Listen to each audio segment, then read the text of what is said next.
Baina ze, ez garrela sartuko edo? Gaur txalaparta ezagutu behar dut. Eta zurekin joan nahi nuen, baina... Nirekin? Guazen ba! Eta lana? Gaur festa eguna! Primera! Kaixo! Kaixo? Txalaparta ikasteko lagun bat ekarri dut. Hau, primeran, lagun batekin beti hobe. Oso ondo, hartu beste bat eta guazen. Baina ez dugu inora joan behar. Nik erakutsiko dizuet. Baina, txalaparta ez da jo, ta listo? Uste dut ezetz. Egin proba.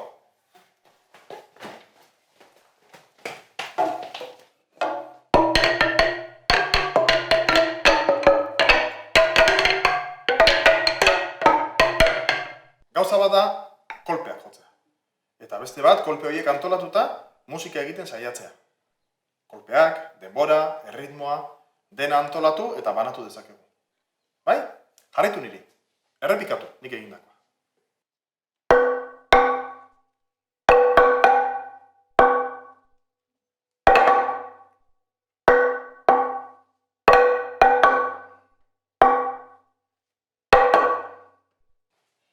Badirudi hitz egiten ari garela.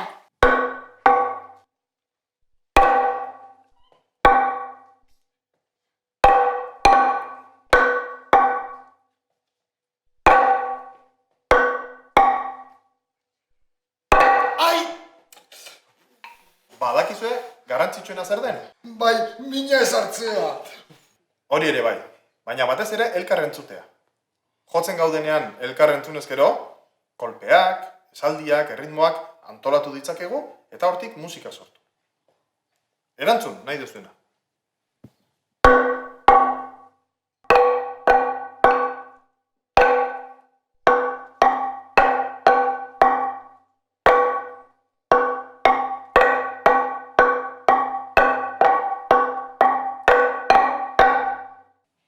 Txalaparta perkusio familiakoa da, ezta? Bai, soinua sortzeko tresna kolpatu egiten dugulako. Badakizue zertarako erabiltzen ziren oholak? Bai, txirristro bat egiteko. Edo ekilibrioak egiteko. Edo euria egiten duenean estaltzeko. Ideia politia. Badakizue txalapartak sagardoarekin duela lotura? Sagarrak txikitzeko oholak erabiltzen zituzten. Eta ondoren, ohol horietako batzuk txalaparta jotzeko. Eta hortik dator, sagardoa daia. Probatu nahi duzue? Bai. Nik esango dizuet.